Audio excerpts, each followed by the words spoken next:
And we're live. It's Whiskey Watches the Wheels, and the boys are back in town. It's only been a week, but it seems like it's been a lifetime. It's been 2 weeks. Has it been 2 weeks? Did we not record 2 weeks in a row? 2 weeks. Okay, it's been 2 weeks. So there you have it. How you guys doing? Good. Great. We have a lot of shit to talk about. First of all, you guys want to introduce yourselves? Everyone knows who the fuck we are. We don't need to introduce yourselves. But go ahead. I'm Casey. I'm not Casey. And that's Mr. Clean over there for those watching on YouTube. So hey, so we haven't spoken. Well, we talk every fucking day, but we haven't been on the podcast. But there's a lot of shit going on. A lot of devastating stuff. We got to talk about it. It's the elephant in the room. We got to talk about Helene, that bitch, because it has. I know Kevin and I are in Florida, so it's affected a lot of us and a lot of our friends. And then even up towards Casey, did y'all get? I know James got a lot of rain. Did you get stuff in Virginia as well? Here in Richmond, no, it's just been rainy and wet. But Roanoke Valley, the New River Valley, down in the extra part of Virginia, that's had a lot of flooding as well. Yeah, the Creeper Trail is damaged. I know that. Yeah. This thing came. I mean, I can say it came out of nowhere. We all knew about it, but I mean, it didn't go into a Cat 4 until literally 12 hours before it made landfall. I mean, it just really it went from a tropical storm to a Cat 4 in 18 hours. It was insane how fast the thing intensified. Yeah. And it just fucked everything up. I mean, lots of stuff. So what do you want to talk about? So I will lead the way since Matt is in Orlando. I live in Pasco County. So Pasco County, you can either get devastated or not get devastated. It is north of Tampa, and it's east to west or west to east, as I would say. So a lot of what we would call, it's on the coast or it's inland. Probably, I don't know how many miles, maybe 100 miles. Yeah, probably 100 miles. So I had friends come over our house. We've had friends that have completely lost their houses, condos. I would say my wife does because I don't really have any friends in Newport Richey, but a lot of her old employees. No, I'm not bagging on Newport Richey, but total devastation loss. One of our close friends out of our group, they stayed the night they had a 1-year-old baby. They stayed the night at our place. He did not, and I know I'm not trying to pour salt on his wound, but he did not drive his car because as Floridians, this happens 2 to 3 times a year, and it's board up everything, and then we wait and nothing happens, and the lawn chair blows over. So I can understand his lack of urgency, I would say. He did say it was pretty windy driving up to our place. They stayed. We did not lose power, and it barely rained. I was kind of freaking out. So you guys don't know me, but I'm very, very OCD. He brought his baby, and he brought his dog. And I was like, oh, my God, what am I going to do? But it was fine. I love animals. I just don't want to have animals. So we got nothing to say. It was no worse than a Saturday or afternoon shower. We had power the whole time. We had a great time. We hung out. He started getting text messages and emails. So he had about a foot of water in his house and a foot of water in his garage. So he has a GT3 and a CVT, I think, the supercharged Cadillac. And it did go through his door. And I did not know this, which we'll touch base on a little bit. Anyways, he and I went there 7 o'clock in the morning, and we had to drive through the devastation at 7 in the morning, going through what is basically the bay and seeing how far and how many cars we had to go around because they were locked up. We got to his house, and it was kind of like, where do we start? And I had to take over and be like, hey, we got to do this. Because, neighbors are coming along, and I'm like, we got to get this water cleaned up ASAP. So vacuum cleaners, hands and knees, sucked all the water. He had about a half an inch of water in his house. Not too much. Luckily, he had all rugs and the tile floor that looks like wood floor. He lost his dishwasher. I think he lost his generator. He was the only person that had a in-house generator. I don't know. I think it locked up. But and while I was cleaning, he was naturally, I would be doing the same thing, looking at his Porsche, saying, what the hell? So we tore it apart. He wanted to suck the water out. we took the ECU, or actually the body control module, from underneath the seat, and the wires came undone. And I did not know this. We talked to our friend who's a Porsche tech. Apparently, they glue the wires. They don't crimp the wires for the connectors, for the plugs. So that's how Porsche knows that there's water damage. And we may be wrong, but the wires just came off of the plugs. Wow. So, because we were looking to find out what the pin were, because we were going to try to, because the car runs, it starts. When he started the car, water just, came, the whole exhaust was like filled with water. We backed it out. He was sucking that water out, sucking it out. But finally, then he was. Was the dash just lit up like a Christmas tree though? No, there was only a couple lights that were just said okay to drive, but please see a dealership. And we had it running and stuff like that. And his friend's a tech and said, hey, just put the car on high heat and it will evaporate. But once we took the passenger seat off, the SRS module was completely underwater. Yeah. And then our friend said, hey, it's a total loss. You don't want to have a car like that, and then you're going to start getting gremlins and stuff. So I think he's come to the grip that it's a loss. His Cadillac did not get any water on it, so that was good. A little bit of dampness, I think, just from the humidity, and he actually just vacuumed out the carpet because it was probably humid and stuff like that. So got that taken care of. But it was he and I for 8 hours, maybe 9 hours. My back was spent just cleaning. Lifting up rugs, and you don't realize how much stuff's on the floor, like in your linen closet and stuff like that. And then we had other friends that were having issues with our house, at like my wife's friends in Newport Richie and stuff like that. So I am so overwhelmed with just, thankfully, hey, we're okay, but just, hey, how did you do? And then, as you guys can imagine, I'm sure you guys have gotten phone calls, James, Casey, everybody that doesn't live in the parts. Were you affected? What's going on? How's this? It's like you're regurgitating the same story over and over and over. So, now when people say something, I am kind of like, I'm over it. And we've had a discussion. I know I apologize because it was kind of hot-headed, but I was just like, I'm fucking over this shit. Like, I just want to move on and like go, like enjoy myself, because Casey, James and I have a rally that we're going to, and I know some people may think it's insensitive that we're going to this, and but hey, you gotta blow off some steam, man. And we're going to spend dollars. We're spending money. They need money. That's people right. need to continue to work. So, and that is a very important, I will say this, guys, it's one thing to lose your home, but it's another thing to lose your business and to lose your job where you can at least make money to rebuild again. And that is one of the reasons why a lot of these companies, and it's all over our news, that they're really trying to get, I'm hearing a lot of stuff on the news where people are saying, don't come, we're trying to clean up, but the people in these areas, they're trying to get the restaurants up and running. Right. And I know people are saying, hey, don't come because, you're clogging up the roads and there's licky-loos, and I understand that.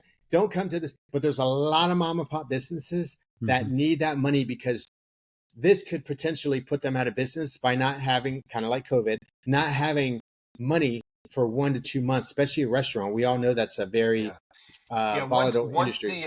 Once the main arteries are open, I think that's when you you should be able to go back in and start spending.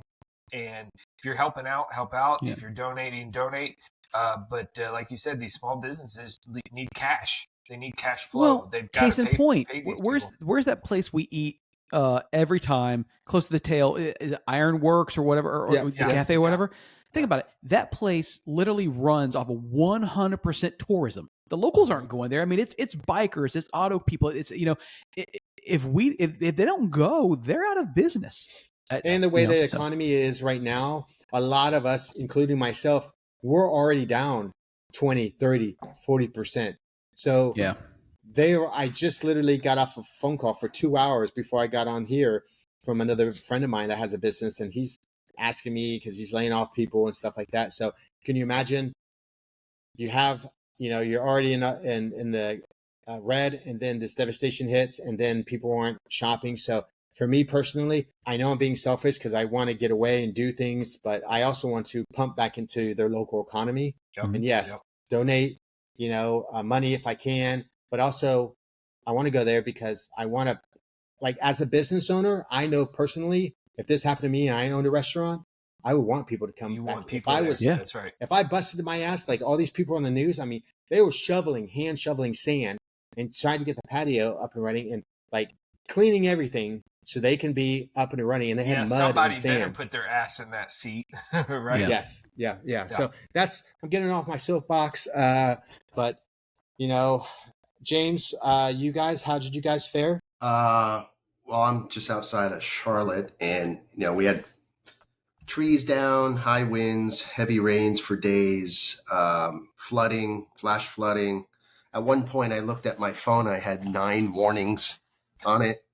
It was kind of crazy, but it's one thing to get these storms here, and we're used to that. But what happened up in the mountains is just, it's crazy. I can't even comprehend when I see some of these photos of roads we've driven on, where we've spent money, where we've stopped, and now there's no place to drive or no place to stop because those businesses are sitting in the middle of Lake Lure.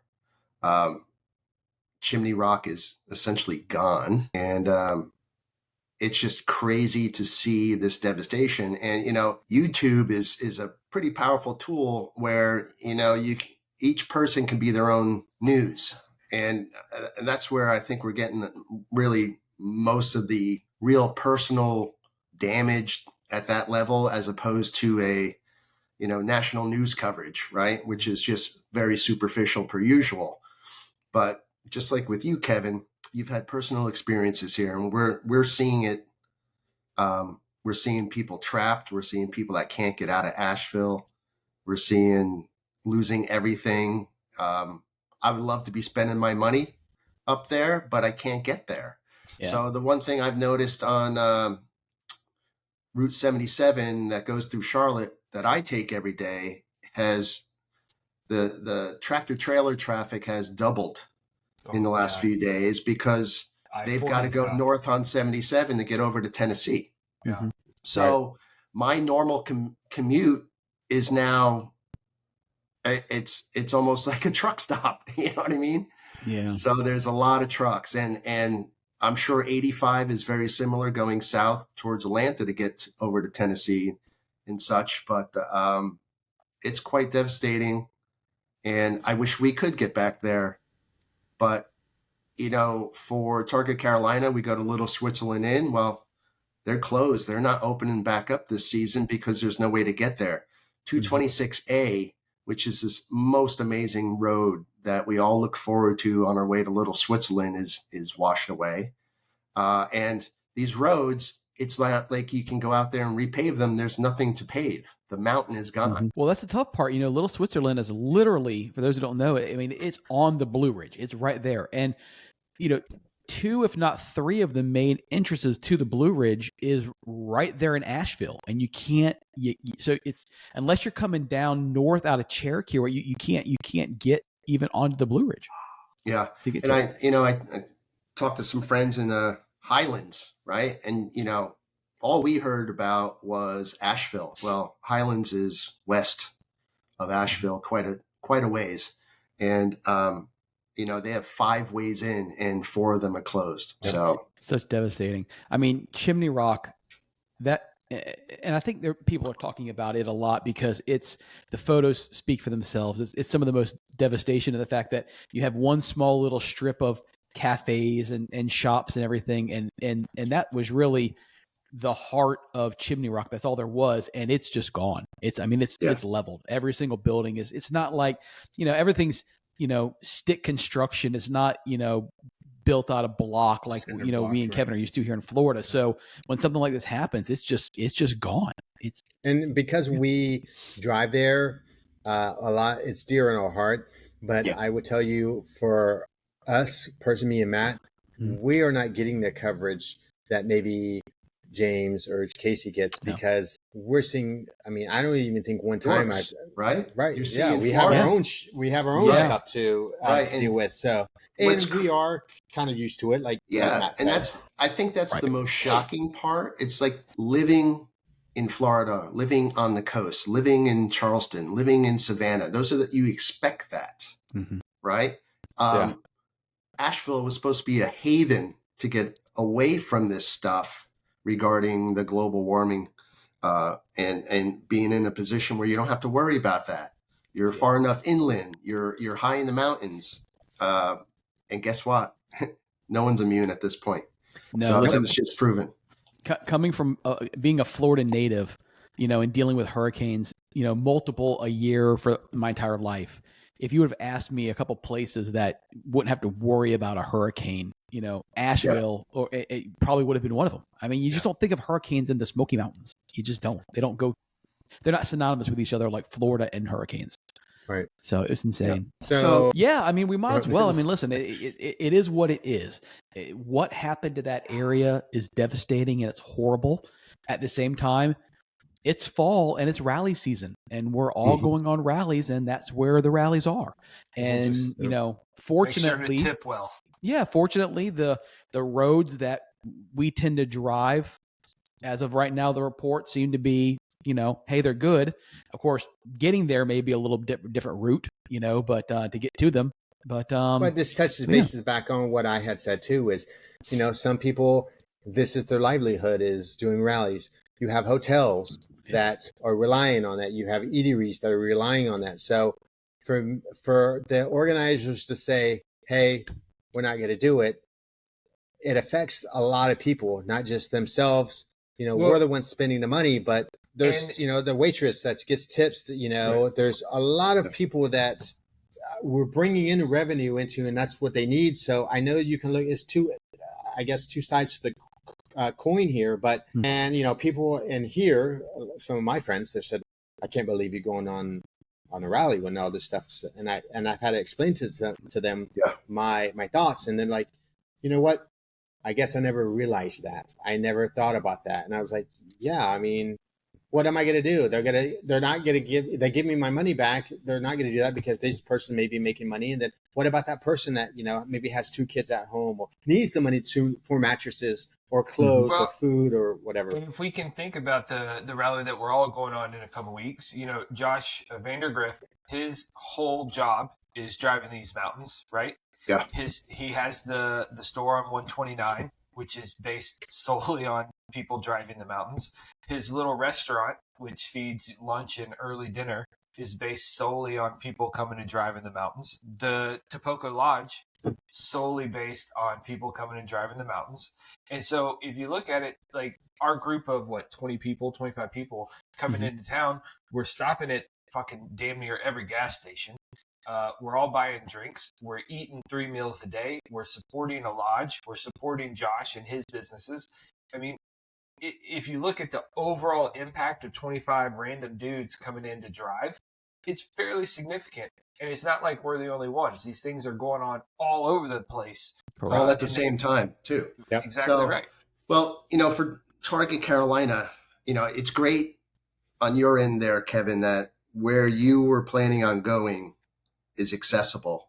And for Target Carolina, it's not accessible. Our routes went through Chimney Rock, right? So every year we would go through there, and we couldn't do it. So we're carrying on, but it's not going to be in North Carolina, unfortunately. So, and for us, we are actually, instead of driving on, I believe, Saturday, we're going to be going to Knoxville for a fundraiser. So we're all going to drive up. I think Adam LZ is going to be hosting or is doing a fundraiser. So we're going to drive the hour or so and I guess bring stuff, whatever we can fit in our cars. I've even thought about leaving my car maybe and just saying, hey, you guys can all go and I'll bring my truck, or, I don't know what the vibe's going to be, but if there's water and it really wants to, because it has hit me personally. So, hey, I'll drive the truck. I can go on a rally whenever I want, but some of these people, if I got to load up my truck, I'll load up the truck and I'll follow everybody in the Porsche, or we can just load up the Porsches and with bottled water and a whole bunch, feminine products, toilet paper and stuff like that. So we're going to be doing that. So we have actually made another, I guess, concession to do a fundraiser, and I think and then they're going to donate some money as well. So hey, I'm just there for good time and fellowship with like-minded people. Right. Yeah, absolutely. We've all, James, especially, and myself, Casey, Matt, I've driven those roads 100 times. They're going to be there. If not, there's other roads. So I leave James, you're going to Target, Carolinas. How many years is this now? I think this will be my 5th. How many years has he had it? I think 7 or 8. Yeah. Okay, so you're doing Target, Carolina. Kevin, what rally are you doing? I'm doing Smokey's GT. Smokey's GT. Cooled. Yeah, so it's a spinoff. It's only air cooled. Yeah. It's a new thing that they're doing. Smokey's GT has been doing it for this next year will be their 10 years. Okay. So they're going to try to do an air cooled rally. So I'll be doing that, and then it's like a Porsche allotment to get in there. So you got to go buy a GT car to get in. There you so go. Yeah. And then we come back for a week, and then we go to Farron, which is, I guess, we cover like 3 states. Yeah, exactly. So, but you talked about the Topoco Lodge, and we talk about businesses wanting people there. Literally, 18 hours after everything had gone through, they were on Instagram saying, "Hey, we're open. We're here." That's right. I mean, they need the business. Hey, we're here, guys. We're back up and running, and don't cancel. And come on by. Don't cancel. Exactly. So we'll look forward to that. And let me go a step further with Topoco. Even though they're open and they're screaming for people to continue to come on in, they're also donating rooms to people in the area that need a room. So at the same time, they're asking for people to continue to come up. They're also doing the right thing and helping out their local friends and family. Absolutely. So, well, we know we'll be big tippers.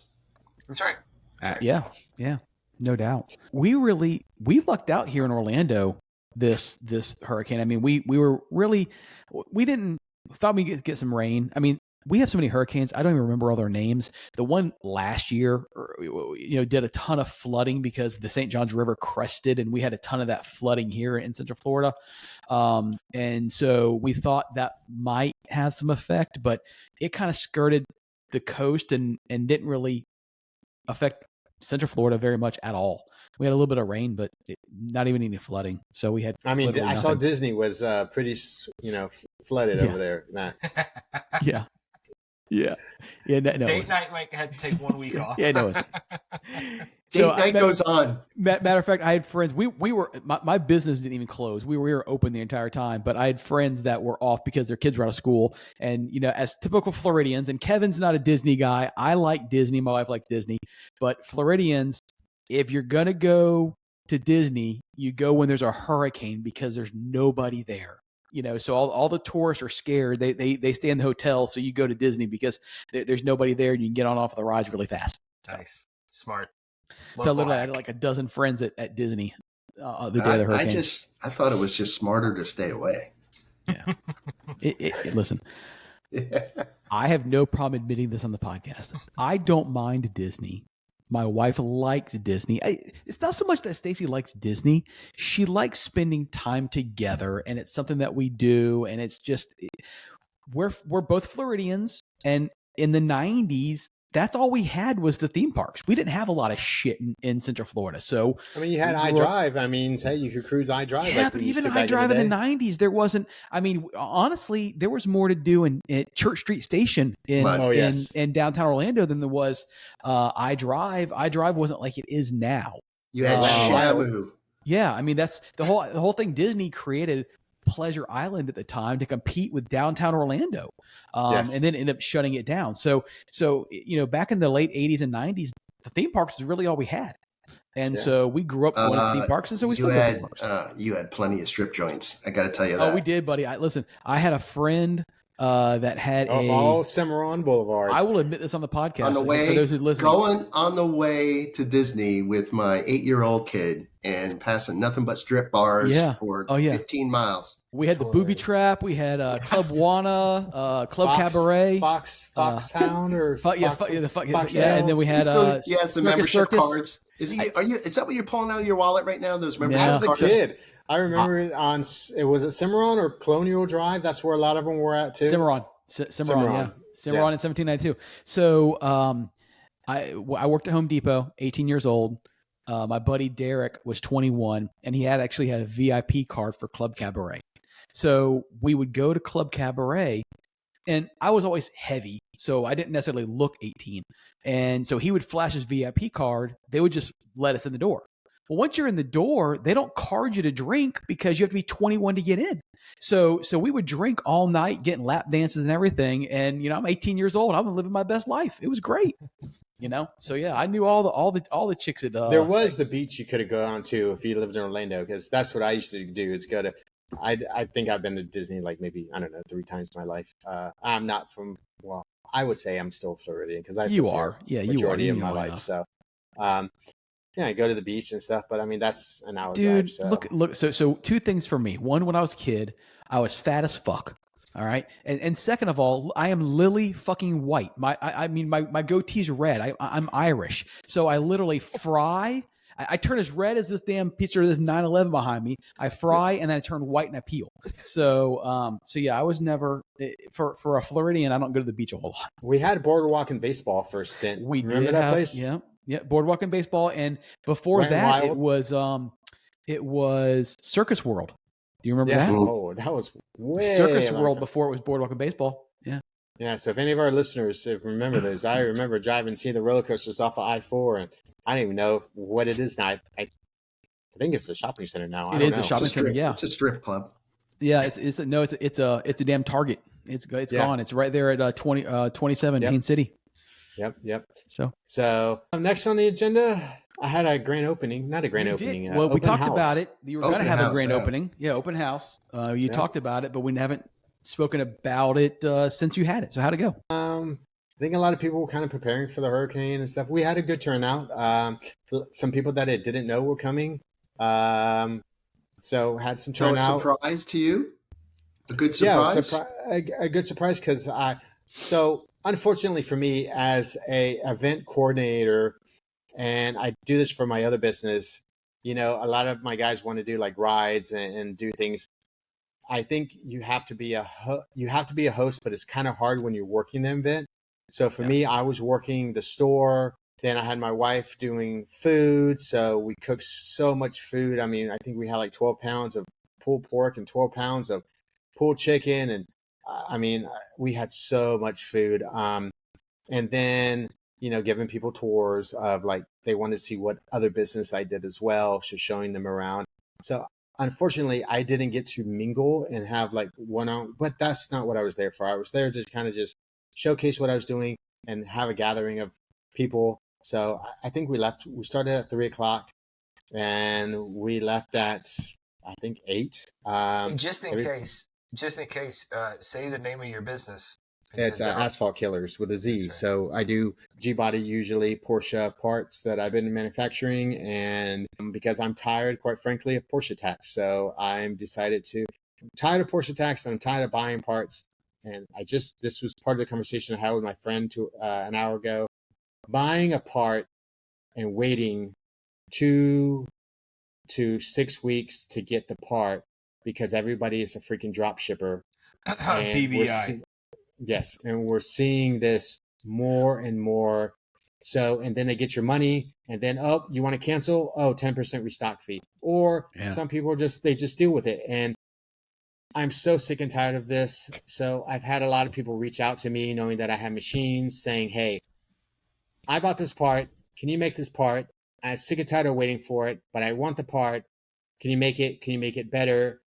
And there's been a lot of also companies that used to be good quality products and they've outsourced for cost. I mean, everybody's doing it. And it's not the quality parts that it used to be. In addition to that, as the little project that you're working on for me, almost, I'm not going to say misrepresenting the product or what has to be done, but I think that's part of it. I mean, and I'll take pictures and we can talk about it next week, hopefully when everything's done. But it's when it says no cutting required, it fits in the stock factory location, et cetera, et cetera. You don't expect to have parts missing off panels that have to be removed.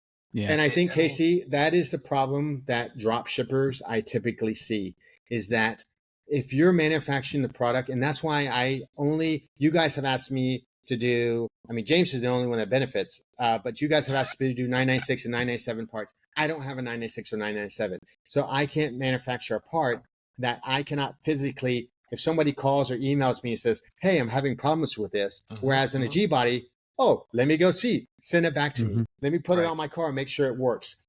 And I see this with a lot of distribution companies. They put APIs out where you can download all their product line and you can just send it out to, put it in your web store. And then when people order that and then they go, hey, this isn't working for me.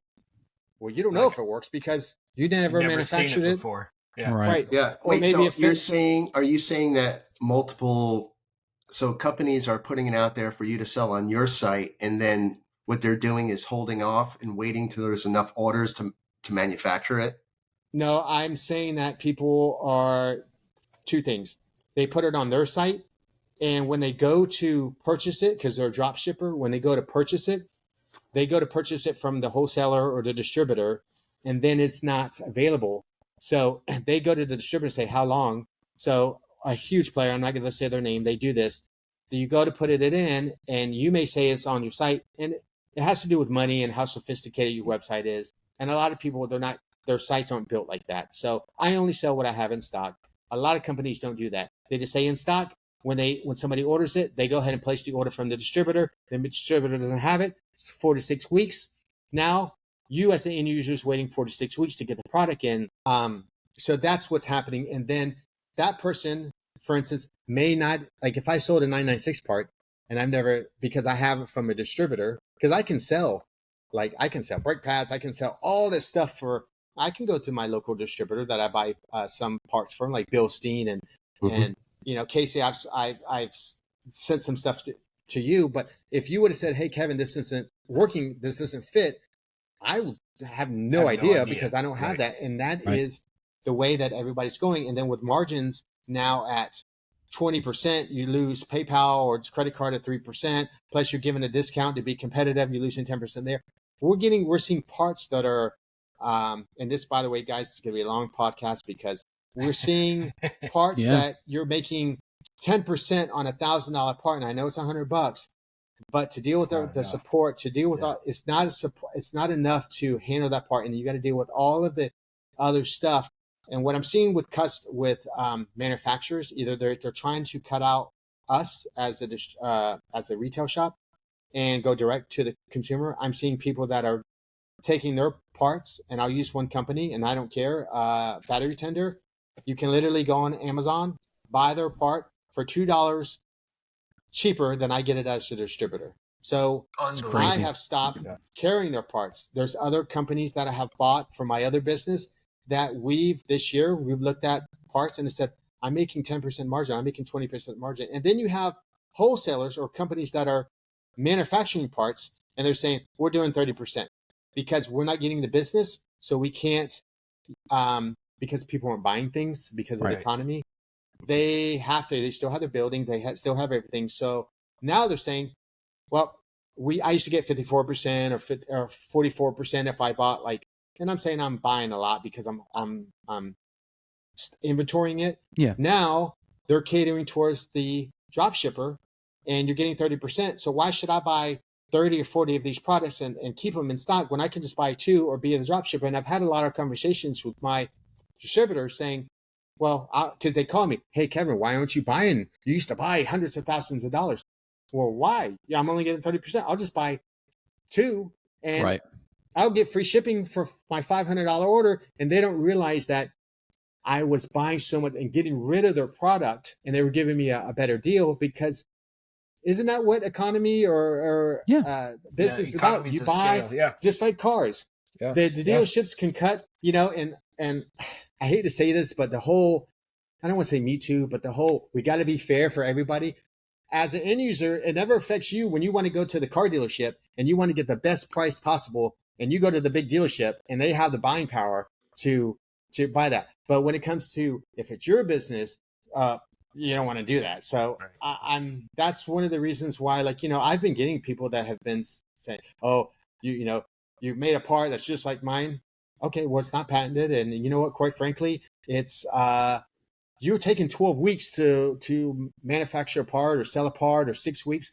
I wouldn't even, it's not even on my radar until some of your customers come to me and say, I don't like this. Make this part for me. Like, and they know I'm going to make it. They know I'm going to carry it. So all the parts that I have on my website, I literally have tens of thousands of dollars sitting that I've outlaid the expenditures to make the parts so that I can ship them. And you guys have ordered some part for me. Mm-hmm. You order it, you get it. Like it's 2 days later. 2 days later. You got I'm in the same state. I get it the next day. Yeah. And I think that you can take this all the way down to the micro level of the individual, right? Like I had this engine built by an individual that is, more expensive than a generic copycat that you could buy out there. But the reason was, just as you're saying, Kevin, that people can come directly to you, I now have direct communication with the dude who built my engine. And anything that I have a question about, I get a direct, immediate response. Mm-hmm. And I think that this is stuff that you don't realize that you want until you go to install something on your car and you can't get an answer. Yeah, and I don't mean to use the podcast. It's not just cars, though. That's the thing too. It's not just everything. 100%. Yeah. So, Casey and I did a audio special podcast a while back, and I ordered a turntable stand that mounts to the wall, right? And you can't get them anywhere. I waited 6 months for this, and it's like across the board, multiple product lines for these don't have them, and they're all just, what are they doing? Waiting for 100 orders to come in before they actually build these things, 1,000 orders to come in? Sometimes, yes. And the other thing, James, are you finding that when you go find this particular part, everyone's saying it's in stock, but all these people, when they're buying it on stock, it's not in stock. Yeah. And that's what I'm frustrated with. It's like, if you can't afford to be in business, and I don't cuss using, get the fuck out of the business. Like, if you can't afford to buy the product and host, that's what it used to be in the 80s and 90s and stuff. People held the product, you go, you touch it and you feel it.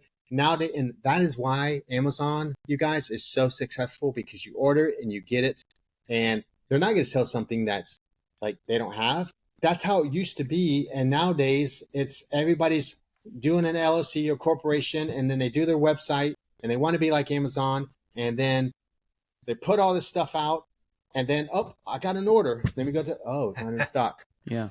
Well, and it goes bigger than that. So I'm in the import export as part of my business. As of yesterday, there's a nationwide port strike. Yeah. So right now there is container ships stacking up in the fucking ocean, and this could go 2 days. It could go fucking a month, so, it's going to affect my business. Luckily, a big portion of what we produce is domestic. So just like Kevin, made in the USA. So you don't have to worry about it. But then there's a lot of things in natural stone world that unfortunately is not core in the United States. You have to bring it from overseas. So it's going to affect that part of the business. But all these guys, to Kevin's point, there's stuff that's being made in China or wherever it's being made. Talk about supply chain issues. You're not going to be able to get it because it's sitting in the fucking ships because no one's at the port to unload it. And like James and I, like you guys get a lot of drive time, Casey and James.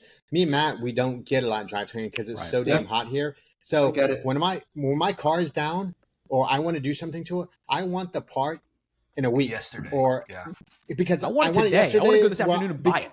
Because I'm going to have to install it on my day off on a Saturday, a Sunday. Yeah. So I want it ready to go, because drive season for us is December, January, and February with air cooled. James, you and Casey, you guys have a little bit easier, but I mean, it's kind of, I know, like, I don't get very, adamant about something, but this is like, it's getting out of control. And I'm seeing like a lot of companies are going out of business and stuff like that. And hey, I hate to see that. But then I'm also thinking to myself, well, you know what? If they would have, customer service is free. I know it costs money to pay the people, but picking up a phone, having a phone line, talking to somebody, giving good customer service doesn't cost a lot of money for your product. Yeah, but here's the thing is customer service can turn into a profit center. It's not just going out the door. In my business is a little bit different. We don't manufacture shit, right? We don't. But you offer a lot of customer service, don't you? But we offer a lot of customer service, and that is our fastest growing sector. And to that point, James, you all know I discussed it a little bit when I bought my boat and it ended up having blown head gaskets and was leaking all over the place. I rebuilt that engine, and I was ordering parts from Summit, and Summit literally gained a customer for life based solely on their customer support. They have a customer support line that's text based. I can text in, I get one person, and I can sit and ask that dude questions. And I'm telling you, he helped me rebuild this engine via, text message. And it was phenomenal. Phenomenal. And I will forever first choice when I'm dealing with that boat engine, which is just a Chevy V8 small block. I will go to Summit based on that experience. 100%. Yeah. And going back to the audiovisual stuff, Crutchfield is the same way. Yep. You just jump on and they will help you through anything. For me, it would be Discount Tire. They will not let you leave there if you're not happy. So there are those companies out there, but they're few and far between. And it's infuriating because you go into a place expecting a level of service that you're actually paying for and it doesn't exist. Yeah. And then it's your fault because it's fucked up. So on that note, you and James and Casey, you guys brought out good. Support the people that do have customer service and that when you buy a part for them, because on the flip side of the coin is I get a lot of customers from my other business that call us that are looking for free customer service because their drop shipper can't provide, back to the same thing, can't provide customer service. They don't have phone numbers, they don't answer emails. And then they call us, and now we've had to go to the part where like, what's your order number? And then they get upset because you don't want to give them free advice or because I just had this. Go ahead, James. I guarantee you that Casey is going to order something and he won't care about the price. Well, the price, he's not going to go to another site looking for a different price to save $3. Right. When I need V8 parts, I'm going to Summit.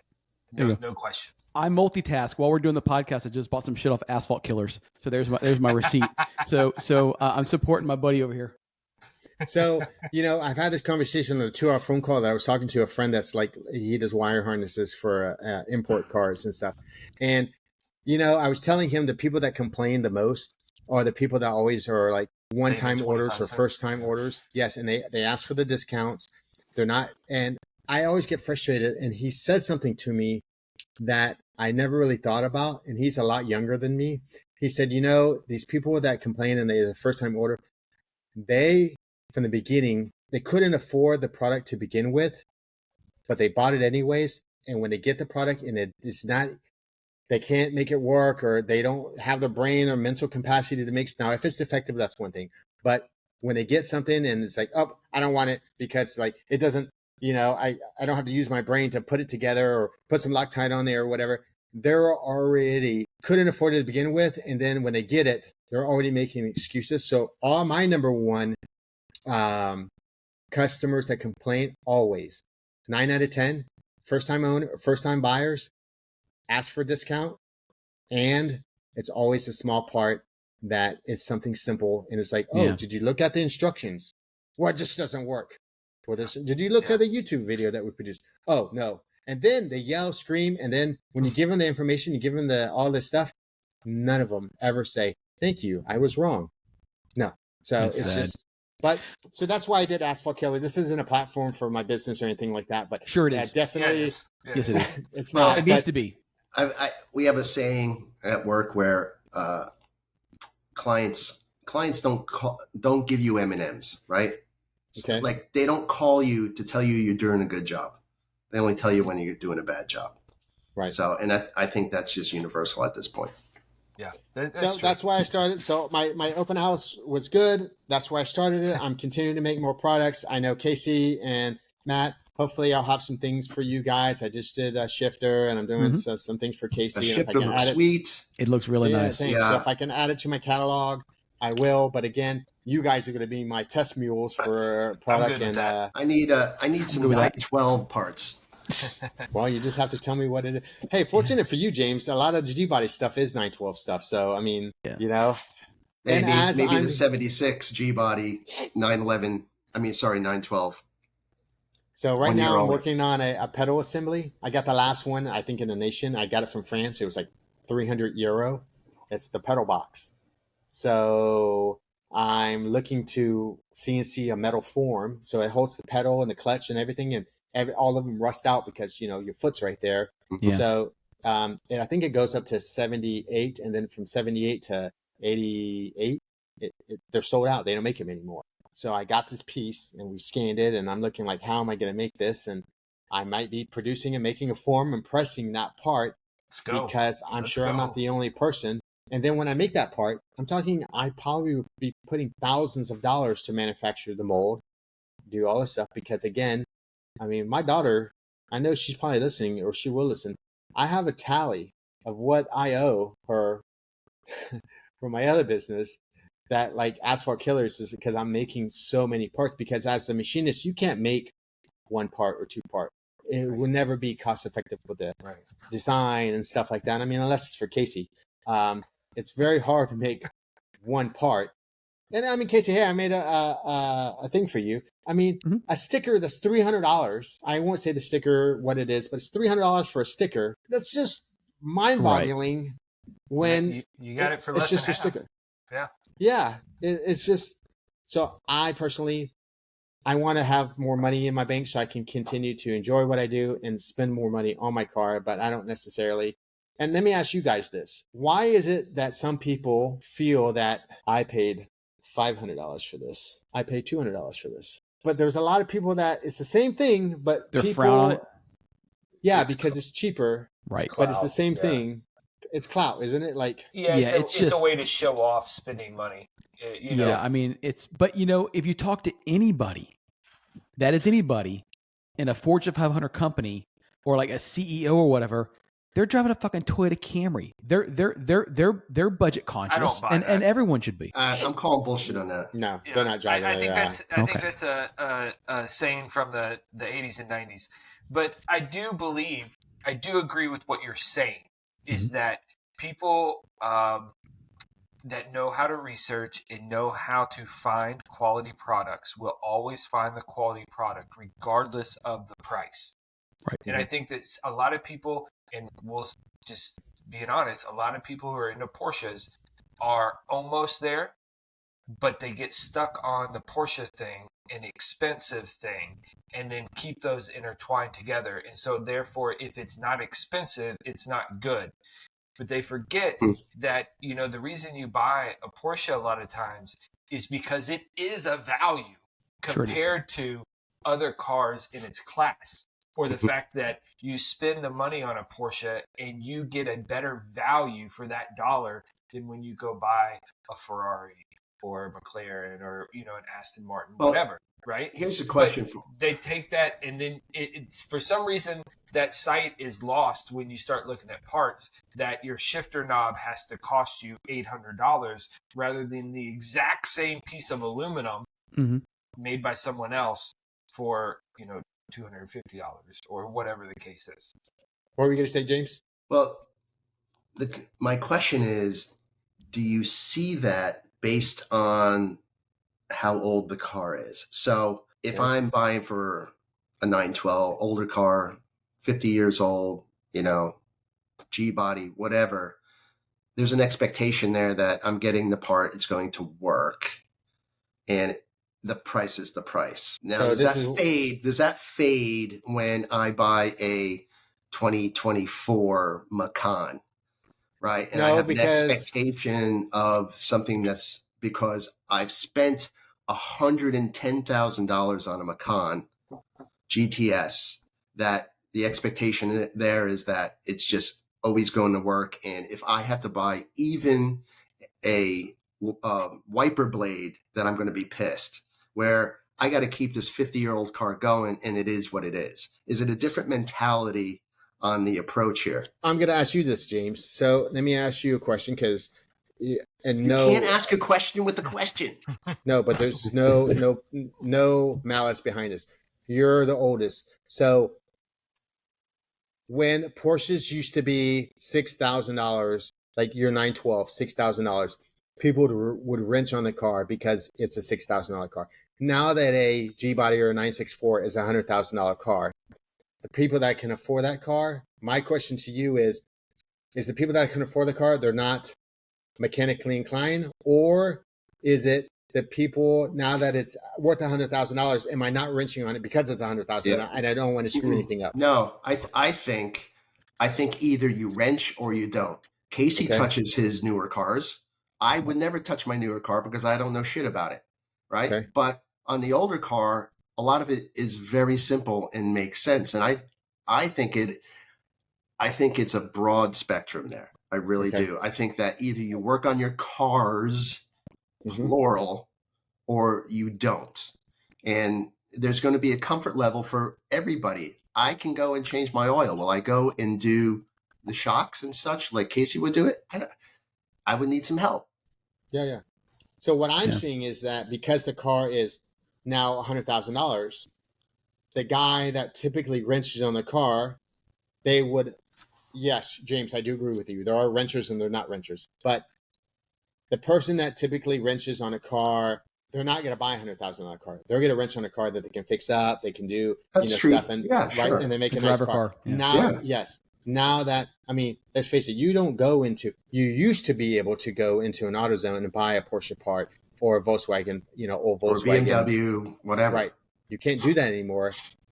And is it because now those cars are so, like, I'll use an E30.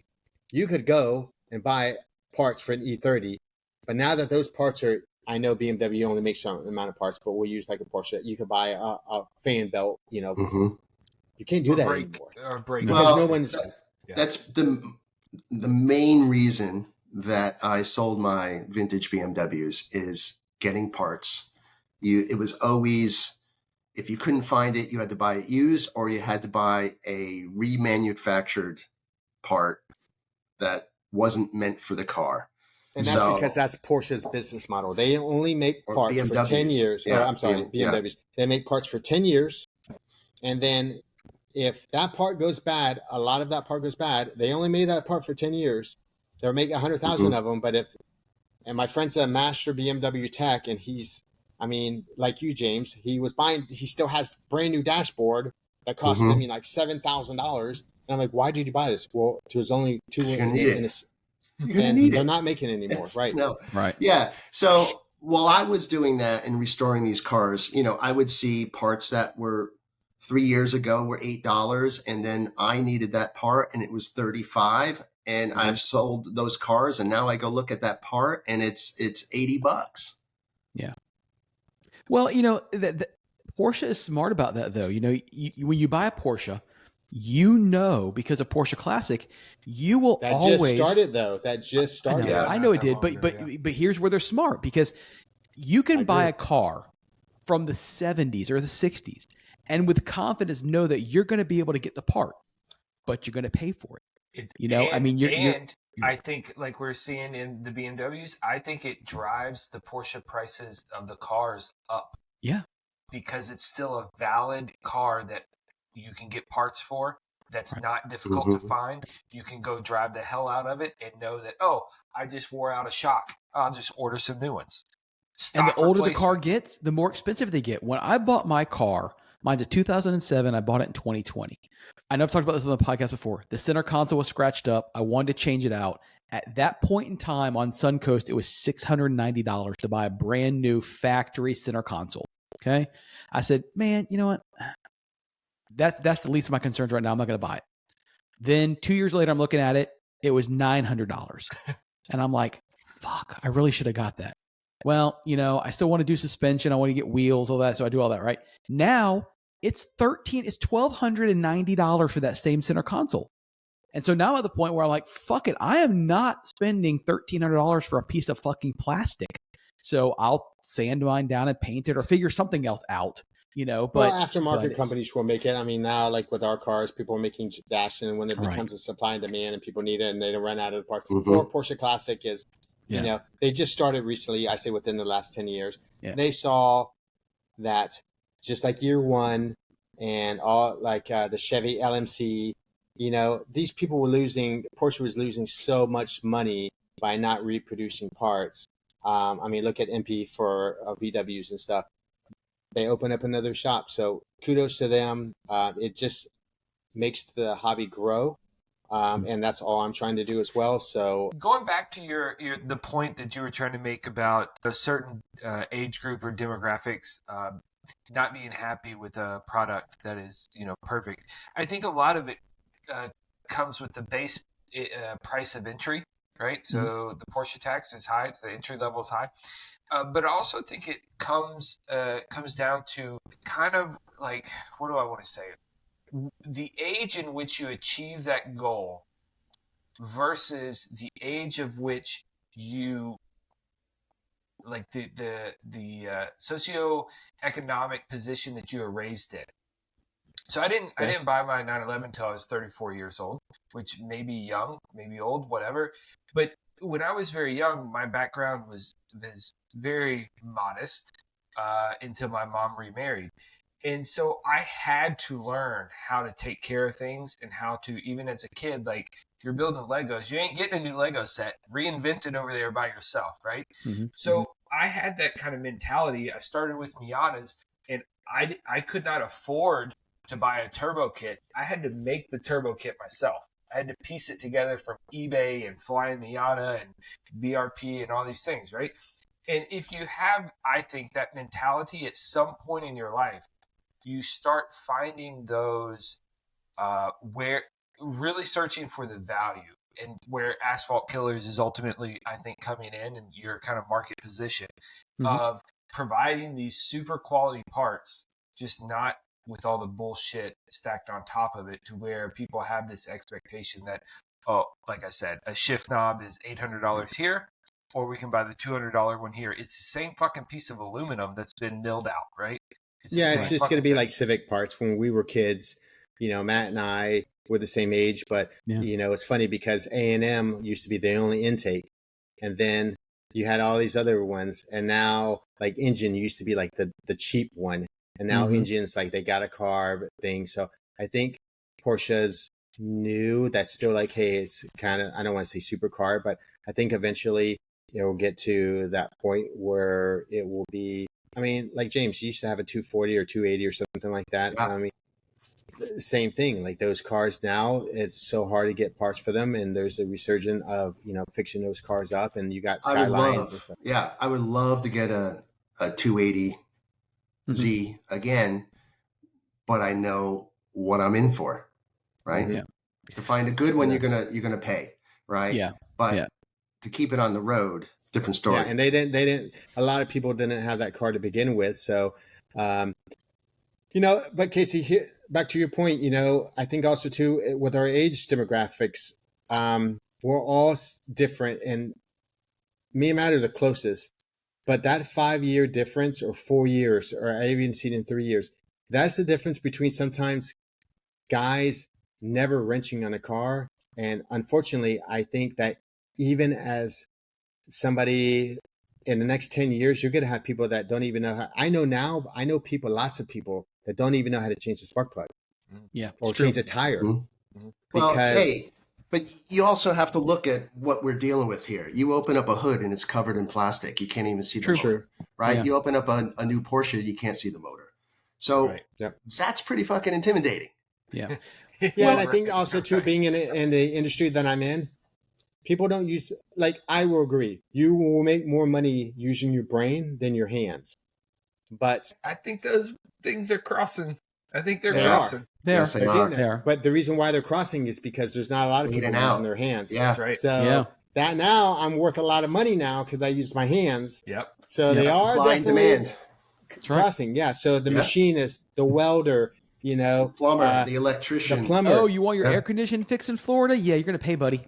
Yeah. Right. So. Right. I guess we can. What's on the next topic? Well, real quick, I want to wait one more thing. I'll go on this forever, man. No, it's okay. Yeah. But I want to add that. I want to add one thing too, though. I think also generation of the car.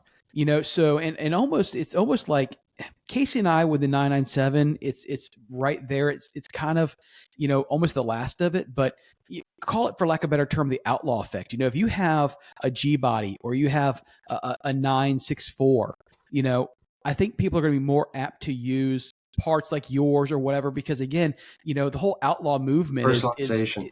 Right. It's not, you're not going and you're buying the creme de la creme off a Porsche website to put something on. Whereas someone who's buying, you can't.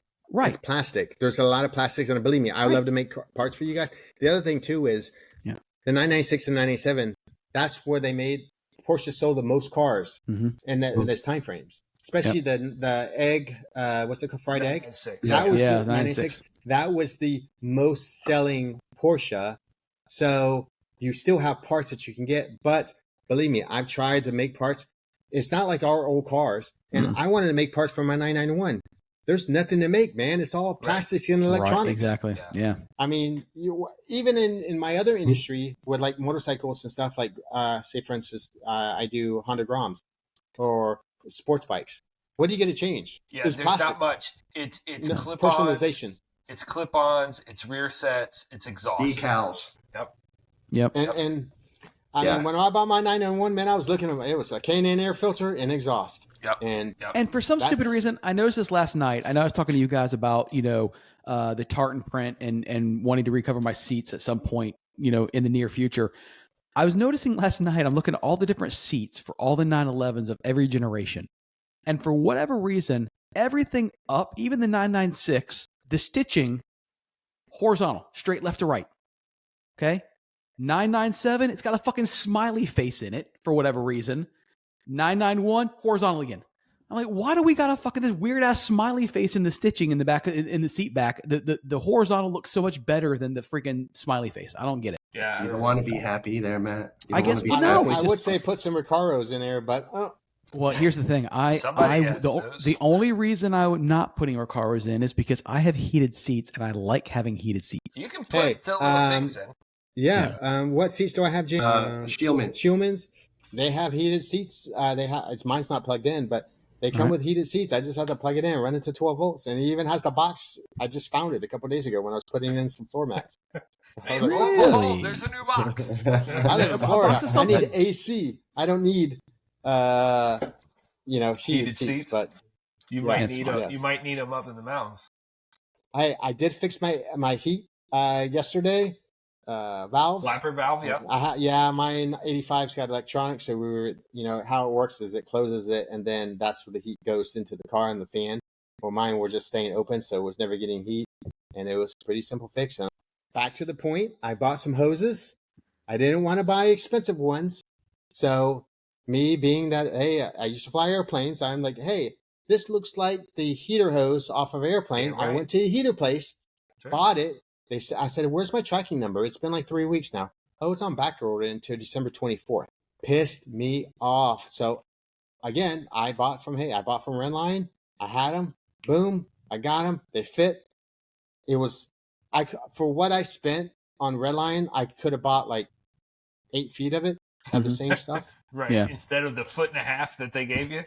Oh yeah. I mean, literally it was with 2 feet of it. And I was like, oh my goodness. Like, okay, well, I guess I'll just, but it was good quality stuff and paying for convenience. You got it. Yeah. Well, boys, I thought y'all weren't going to be here next week because you're Mirror Rally, but you are going to be here next week. So we will, the rest of the shit we had, we'll just save it for next week and we'll just do it next week. Sounds good. Is that cool with you guys? Cool. Yeah. Anybody have anything else before we wrap this up? See you guys all in 2 weeks, I guess. I don't know. Yeah. Well, you'll see. Yes. We will all be together. And I'm still trying to figure out, I still want to do a recording while we're up there. And I was thinking about this. We should. Here's the thing. So if we go through, I was thinking about on the way home today, we use the mobile app on our phones. Okay. We can just bring one computer though, can't we? We could, but then you have the camera and you don't have multiple mics or whatever. So I guess and the mic is the thing I'm concerned about. But if we pull up, I'm not worried about the video portion. I mean, we can, do audio, so what I was thinking about, if we pull up the Riverside app on our phone, okay, and just close out the camera. We're all going to be in the same place though, Matt. So we can use one microphone. I know, but I'm telling you, the audio quality is going to suck. It's going to be from No, I know. If I can bring because I'm using a laptop, guys. I don't know. I can bring my laptop and one. Laptop. So am I. But I was thinking if we do it around the campfire, we have our phone. We just hold our phone like this. What's that? We're not going to do video. We're just doing audio. Oh, okay. Well, we tried that before. We're in the mountains. The Wi-Fi is not the best up there.